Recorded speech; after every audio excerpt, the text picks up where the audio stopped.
नाज़रीन अवामी न्यूज़ में खबरों सिलसिलो जारी है। इन वक्त कपरु में खबर ॾींदा हलूं त हंङورا اتحاد पारां اتحاد के منظم ऐं मज़बूत बणाइण लाइ प्रोग्राम रखियो वियो। प्रोग्राम में सिंध जे मुख़्तलिफ़ शहरनि जंहिंमें दादू, जाती, सईदाबाद, हैदराबाद, कराची, सखर, सांगड़, नवाबशाह, नौशरो, फिरोज ऐं ॿियनि शहरनि में हंङورا اتحاد जी अॻुवाण वॾे अंग में शिरकत कई। उन मौक़े ते आयल महिमाननि खे प्रोग्राम जे मेज़बाननि पारां गुर निछावर करे भरपूर इस्तक़बाल कयो वियो। प्रोग्राम जी शुरूआत तिलावत कुरान पाक सां कई वई। उन मौक़े ते प्रोग्राम जे मेज़बान वकील हाजी अमानला हंङورو, हिदायतुल्ला हंङورو, मीर मोहम्मद हंङورو प्रोग्राम में आयल महिमाननि खे आजाणियूं ॾिनूं ऐं चयो त असीं तमामु शुक्रगुज़ार आहियूं प्रोग्राम में आयल सभिनी महिमाननि जा जेके परे परे खां पंधु करे असांजे हिन प्रोग्राम में शरीक थिया। अॼु इहो असांजे लाइ वॾी ख़ुशी जो ॾींहुं आहे, छो त अॼु असांजे सॼे हंङورا बिरादरी हिकु प्लेटफॉर्म ते गॾु थिया आहियूं। उन मौक़े ते प्रोग्राम में आयल महिमान ख़ासि सरदार शाहिद हुसैन हंङورو, साईं मियां हबीबुल्ला, वकील अली भाई हंङورو, उबैदुल्ला हंङورو, रुस्तम हंङورو, मज़हर हुसैन हंङورو ऐं ॿियनि आयल अॻवाननि ख़िताब कंदे चयो त हीअ اتحاد जोड़ण जो ख़ासि मक़सदु आहे त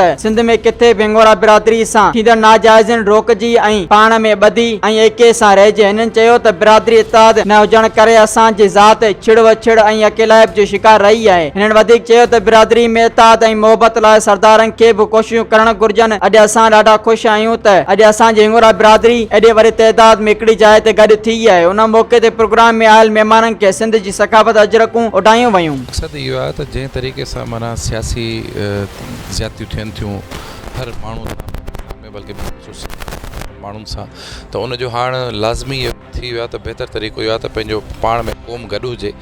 त उन में अगरि कंहिंसां का ज़्यादती थिए त वन पेज ते जेको आहे सो वन एजेंडे ते सभु गॾु पाण में बीहनि। जेको आहे सो न ही अलहमद उहो सबबु उहो पाण में माण्हुनि जी पंहिंजी म्यूचुअल अंडरस्टैंडिंग न हूंदी आहे, त उन में को सरदारी सिस्टम हूंदो या को अहिड़ो सिलसिलो हूंदो। पर असां वटि हंङورا اتحاد जेको ठाहियूं पिया आल पाकिस्तान हंङورا اتحاد, इन में अहिड़ी का बि शइ कोन्हे। इन में तंज़ीम साज़ी पिया करियूं असीं त हर डिस्ट्रिक्ट में तंज़ीम हूंदी ऐं उहा तंज़ीम जेको आहे सो हिते वेलफेयर जा कमु कंदी।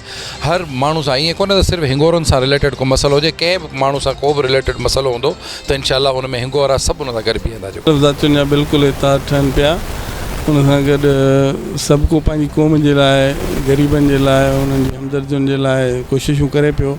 इन सां गॾु असां पंहिंजी बिरादरीअ खे गॾु करण ऐं उन्हनि जे ॾुखनि सुखनि में गॾु रहण लाइ कोशिशा रहंदासीं। ऐं असां सभिनी इहो اتحاد कयो आहे। जिथे जिथे असांजा ग़रीब आहिनि, जेके पहुची नथा सघनि, जेके अस्पतालुनि में इलाज आहे या जिन जूं शादियूं नथियूं थी सघनि, राज जो मसइलो आहे, ॿिया अहिड़ा कई मसइला आहिनि, त असां उन्हनि जी मदद कयूं।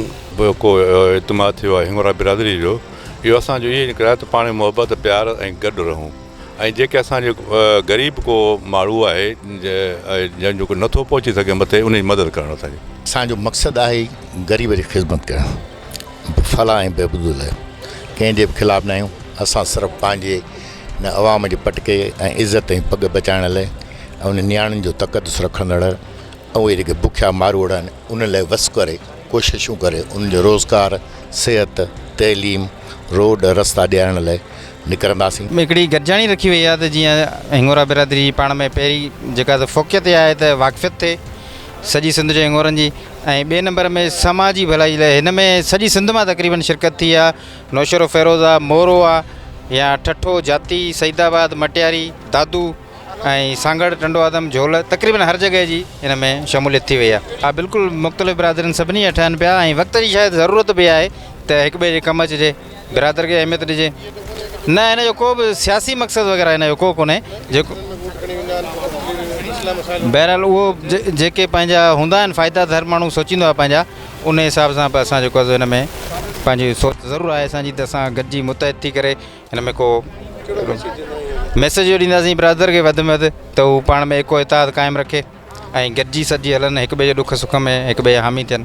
अभी हमारी चंद ज़िले की बॉडी चुनी हुई है, दादू, मटियारी, ठट्टो और अपना अभी कपरु में चुनी है। हमारा मकसद ये है कि हमारी अपने कौम को एक जगह इकट्ठे करके समाजी भलाई का काम कर सके। का मकसद ये है कि हमारी जो बिरादरी है उसको वो ज़्यादातर हमारी मेजॉरिटी जो है, काफ़ी इलाकों में हमारी मेजॉरिटी है, मगर हमें वो हकूक़ नहीं मिलते, हमें वो हकूक़ नहीं मिलते। इसलिए हम चाहते हैं कि हम मुत्तहद होकर अपने हकूक़ लें उनसे, और हमारा जो भी वोट है या कुछ भी है हम बताना उनको चाहते हैं कि हमारी इतनी तादाद में मेजॉरिटी, हमारा इतना वोट है, तो उस वोट के हकूक़ के मुताबिक हमें अपने हकूक़ दिए जाएँ। तो इसलिए हम ये اتحاد बना रहे हैं और इंशाअल्लाह ताला हमारे जो भी बिरादरी के मोज़ीन हैं वो हम पे हाथ रखेंगे और इंशाल्लाह ताला मिलजुल के हम एक ऐसा सिस्टम बनाएंगे जिस तहत हम अपनी बिरादरी के हकूक़ ले सकें। मज़ीद खबरों और तफसीलात के लिए विज़िट करें हमारी वेबसाइट www.awamiNewsHD.com।